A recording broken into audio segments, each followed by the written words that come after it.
had only been living in this small Nevada town for a few weeks.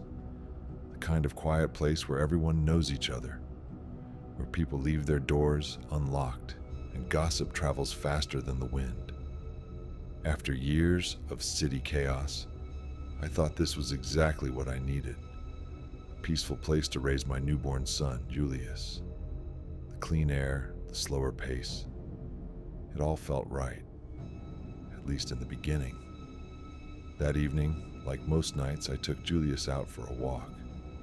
The cool breeze usually helped him sleep in the stroller, and I enjoyed the calm of our evening routine. My two dogs, Max and Luna, walked faithfully beside me. Large, protective, always alert. They gave me a sense of safety. The streets were nearly empty, the streetlights casting long shadows across the pavement. Crickets chirped softly from the bushes. But that night, something felt off. Subtle at first, the breeze stopped. The crickets fell silent, and a heavy stillness settled around us. We followed our usual path along the narrow trail behind our house, where tall pines bordered the edge of dense woods. Normally the trees swayed gently. Tonight they stood frozen. Suddenly, Max and Luna stopped cold. Their ears perked up, bodies tense, eyes locked on the dark woods. "What is it?" I whispered, my heart starting to race. A low growl rumbled from their throats, then I saw it. At first, just a shape in the darkness, then movement. A figure stepped forward from between the trees, tall, too tall, and unnervingly smooth in its movements, as if it floated rather than walked. Then I saw the mask, a pig mask, but not some party costume. This one was filthy, hand-stitched together, with rough seams holding mismatched patches. Two hollow black eye holes stared back at me. The mouth was a twisted, painted grin of jagged teeth.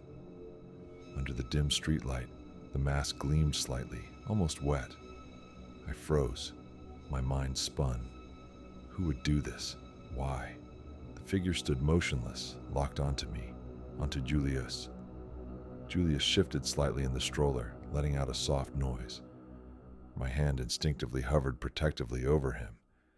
Then it made the sound. A high-pitched moan. Nasal, broken, disturbingly human, yet not quite. The moan shifted into a thin screech that sliced through the silence. Suddenly, its head jerked violently to the side, the mask's empty eyes fixating on the stroller. Another screech. Sharper, more desperate. Max and Luna erupted in savage barking, lunging against their leashes. I barely managed to restrain them as they pulled furiously toward the figure. The masked man flinched, then spun around and disappeared into the woods with unnatural speed, vanishing between the trees like smoke. For a moment I stood frozen. Then instinct kicked in. I spun the stroller around and ran harder than I ever had, dragging the dogs with me, heart hammering, breath short, my entire body trembling with panic. Reaching home, I slammed the door, locked every bolt, and grabbed Julius into my arms, holding him tight, whispering, "You're safe. You're safe." Though I wasn't sure I believed it. That night I didn't sleep. I sat by the window, watching the woods, dreading that mask might appear again. I came here for peace, for safety. But that night I learned, even in the quietest towns, something unspeakable can hide in the dark. Since then, I never walk alone at night. It was a late night after watching a movie alone. The streets were nearly deserted, and I felt confident walking home through the familiar neighborhood. The cool night air brushed my face, and the distant hum of the city felt like a lullaby. I thought I was safe, only a few blocks from my apartment building.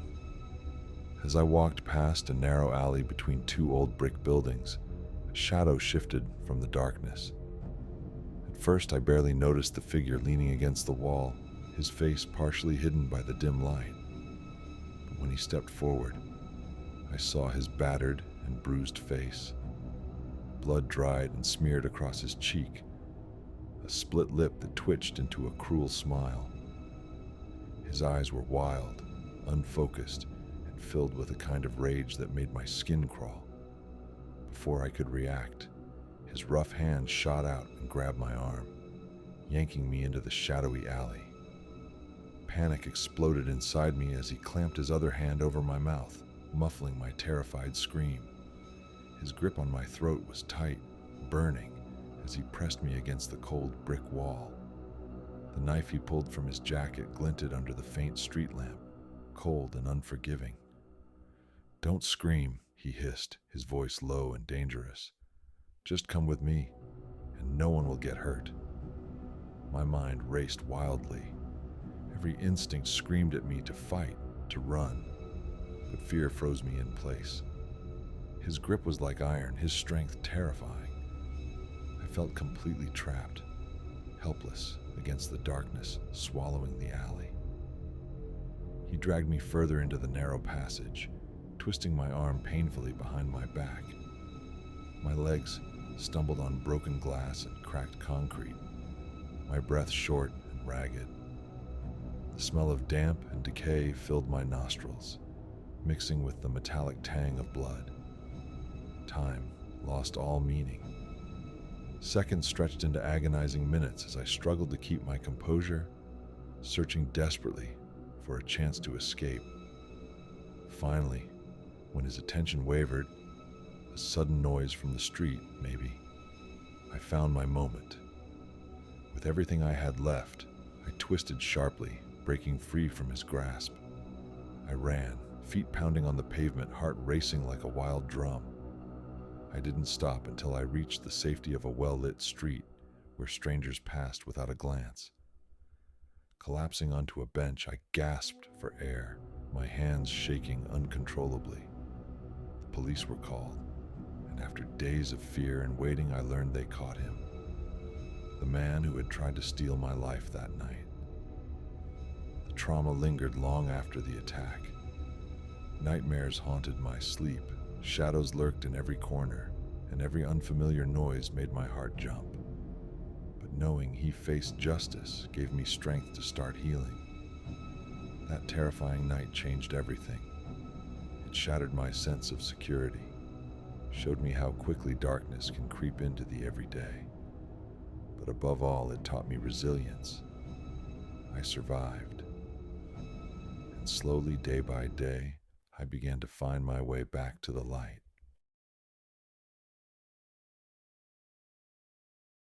I was 19 and traveling alone through Alabama when I stopped at a small, run-down minimarket just off a forgotten highway.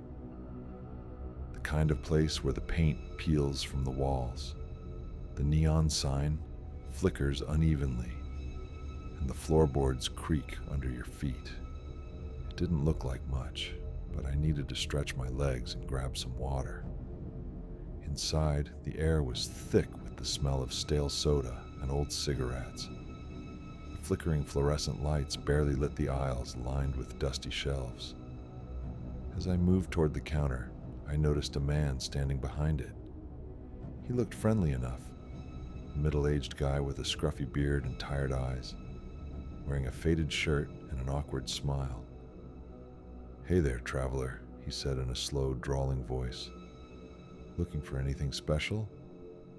I shook my head, smiling politely, but something about him felt off. Maybe it was the way his eyes lingered a little too long, or the way his smile didn't quite reach them. I started browsing the aisles, pretending to look at snacks, but really watching him. He followed me with his gaze, always just out of reach, like a shadow. Then, after a few minutes, he leaned over the counter and said, "Hey, you want to come around back? Got some stuff I don't keep on the shelves." My skin prickled. I forced a laugh. "No thanks, I'm good." But he insisted, stepping closer, voice dropping to a whisper. "Come on, just a minute." Alarm bells rang in my head. I knew this wasn't normal. Something about the way he spoke, the urgency behind his words. It didn't feel like an offer, it felt like a trap. I took a deep breath, pulling my wallet out of my pocket like I was about to pay for something, pretending to look inside. Suddenly, I made my move. I smiled wider, kept my tone light, and said, "Actually, I just remembered. I gotta get going. Thanks, though." I walked quickly toward the door, heart pounding. He didn't follow. I didn't look back. Outside, the hot Alabama sun felt like a shield. I got back into my car and locked the doors immediately, my hands shaking. That creepy encounter stayed with me for days. I never found out what he wanted to show me back there, but I knew it wasn't good. From then on, I trusted my instincts more than ever, especially when a stranger insists you go somewhere alone.